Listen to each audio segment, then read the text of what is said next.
Our Lord made a great statement about the Church of Ephesus. నేను నీ మీద తప్పు ఒకటి మోపవలసి ఉన్నది అని తండ్రి దేవుడు ఎఫెసస్ సంఘముతో మాట్లాడుతున్నాడు, హెచ్చరిస్తున్నాడు. ఏంటి ఆ తప్పు? ఎఫెసస్ సంఘం చేసినటువంటి తప్పుది ఏమిటి అని అంటే, అదే యోహాను రాసినటువంటి ప్రకటన గ్రంథము 2వ అధ్యాయము 4వ వచనం ఏమని మాట్లాడుతుందో తెలుసండి. జాగ్రత్తగా ఆలోచించండి. అయినను నీకు ఉండవలసిన మొదటి ప్రేమ నీవు కోల్పోతివి. తండ్రి అయిన దేవుణ్ణి ప్రేమించేటువంటి విధానంలో కోల్పోయారంట. మొదట తండ్రి అయిన దేవుణ్ణి ఏ రీతిగా అయితే ప్రేమించారో, ఏ విధంగా అయితే ఆదరించారో, దేవునితో సంబంధం ఏ రీతిగా అయితే ముందుకు నడిపించబడి ఉన్నారో ఆ ప్రేమ నుండి దిగజారిపోయి ఉన్నారంటండి.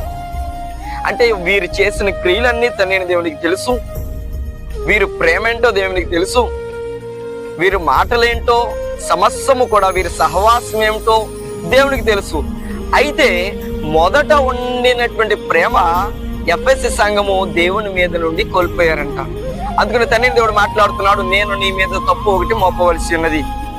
సంఘముతో మాట్లాడుతున్న మాట ఈ ప్రత్యేకమైన సమయంలో నీవు కూడా ఈ మాటను ఆలకించి, మొదటిలో నీకున్నటువంటి ఆ ప్రేమ దేవుని మీద, అదే ప్రేమతో కొనసాగించబడుతున్నావా, లేకపోతే ప్రేమ నుండి అనగా దేవుణ్ణి ప్రేమించేటువంటి విధానంలో దిగజారిపోయి ఉన్నావా?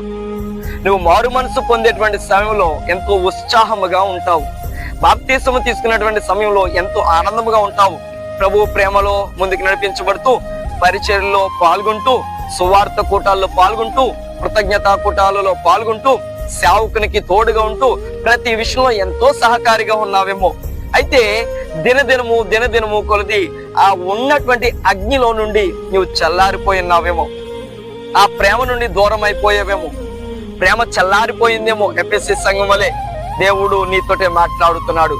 ఓ విశ్వాసి, ఓ సేవకుడా, ఈ మాట నీకోసమే.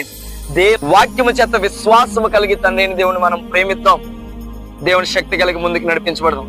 ఎప్పుడైతే ఈ తప్పిదము తెలుసుకుని, ఈ తప్పు తెలుసుకుని దేవునికి విధేయత కలిగి నడిపించబడినట్లయితే, తండ్రి దేవుణ్ణి ప్రేమించినట్లయితే, ఆయన అంటున్నాడు సామెతల గ్రంథంలో, నన్ను ప్రేమించు వారందరినీ కూడా ఆస్తికర్తలుగా తయారు చేస్తున్నట్టున్నాడు.